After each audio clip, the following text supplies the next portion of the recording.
père s'est installé lui avec mon grand-père du coup dans les années 70.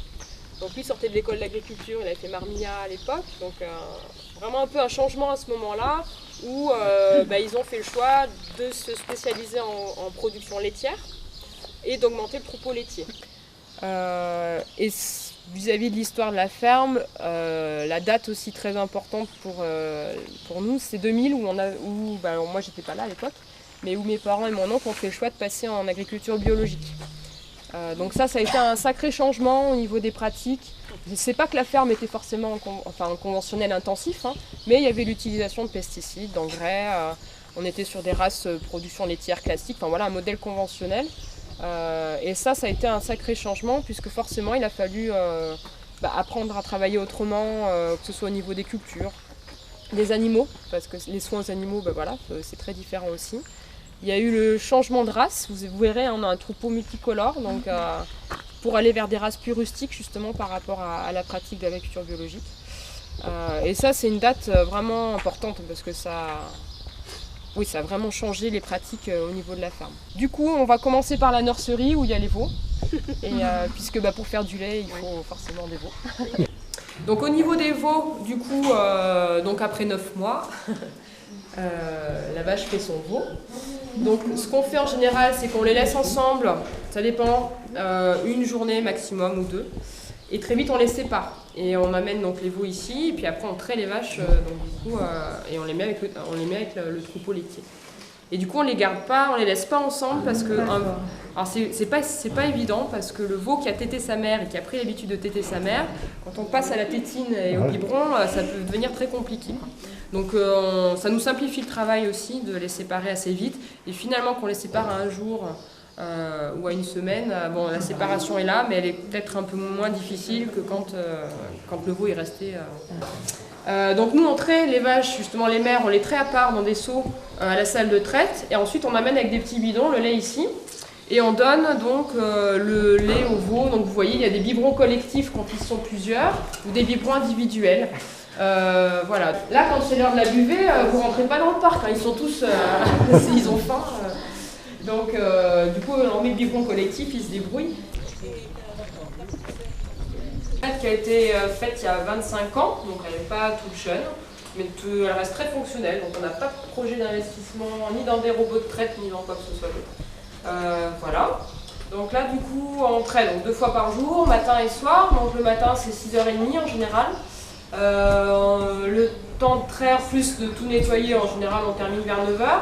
Et le soir, c'est 17h, 19h, 19h30. Donc elles sont dehors, on va les chercher au pré, des fois avec les chiens, quand ils ont envie de bien travailler. Et on les amène, donc on va les chercher le matin et le soir pour la traite. Donc on les rassemble toutes dans l'aire d'attente, qui est ici.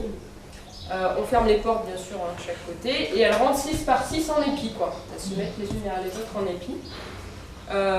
Voilà. Du coup, chez nous, les vaches, en moyenne, elles font autour de 20 litres de lait par jour. On prend le lait qu'elles veulent bien nous faire et qu'on leur donne à manger. On n'est pas dans un système où on pousse les vaches à faire du lait.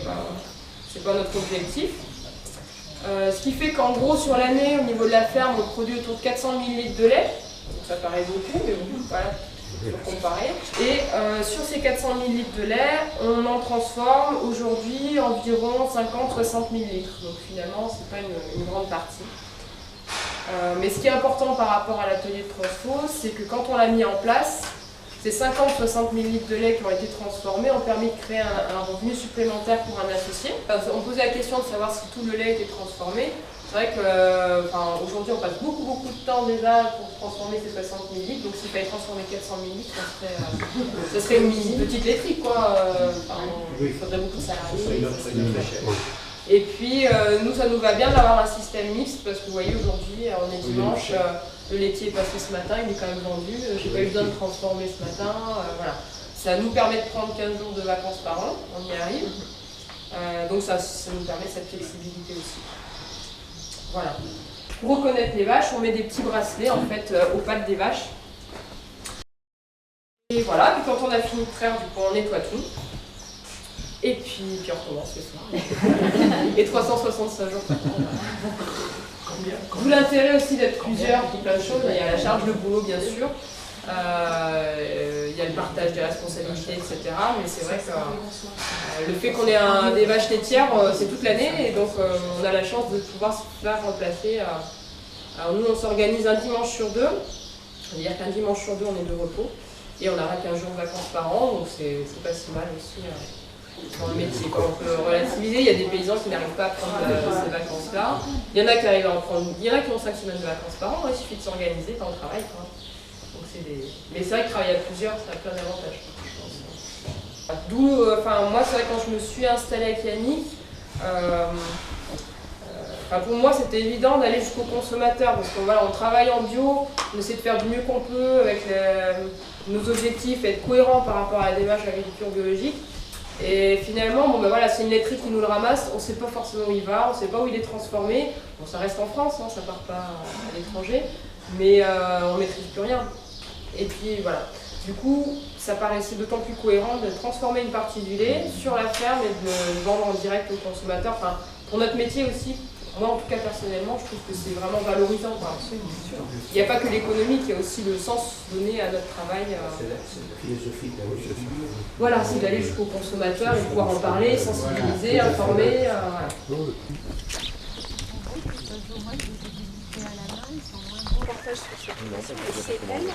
Et donc on a 170 hectares pour nourrir 65 vaches laitières plus les générations qui suivent.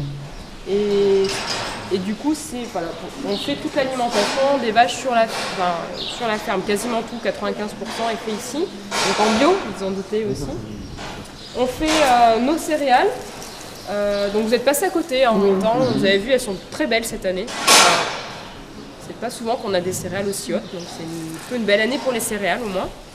Et on fait un métail. Vous avez dû voir, il y a plusieurs variétés de céréales. Donc il y a du seigle, il y a de l'orge, il y a du blé, il y a de l'avoine, vous voyez, ça c'est de l'avoine. Et puis vous avez dû voir des gousses aussi, je ne sais pas si vous avez fait attention, mais il y a des gousses aussi comme ça, donc c'est des pois fourragés qu'on rajoute en fait dans le mélange. Et donc le pois va venir s'accrocher en fait à la tige des céréales, il s'en sert de tuteur pour pouvoir grandir. Et donc les pois, pour nous c'est très intéressant parce que la céréale apporte l'énergie dans la ration des vaches et le pois apporte la protéine. Donc pour nous c'est intéressant parce que du coup on a un mélange plus équilibré entre l'énergie et les protéines.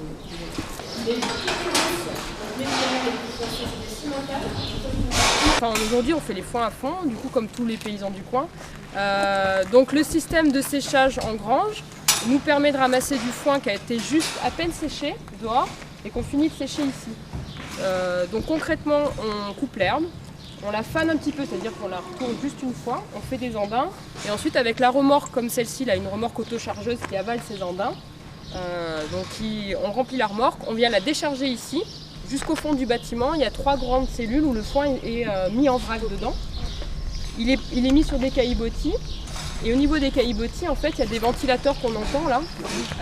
Une sorte de soufflerie qui récupère l'air chaud qui est stocké entre la toiture et l'isolant que vous voyez là.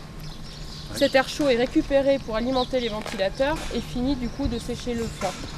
C'est un système qui permet de récupérer la chaleur solaire pour sécher le foin. Il a une meilleure appétence pour les animaux, il n'y a pas photo, elles font la différence.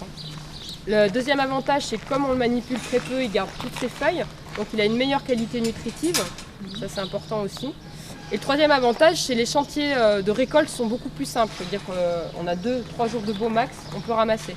Alors que pour faire des balles rondes, vous savez, il faut 4-5 jours, on va le tourner, le retourner jusqu'à ce qu'il soit vraiment sec avant de faire des balles rondes.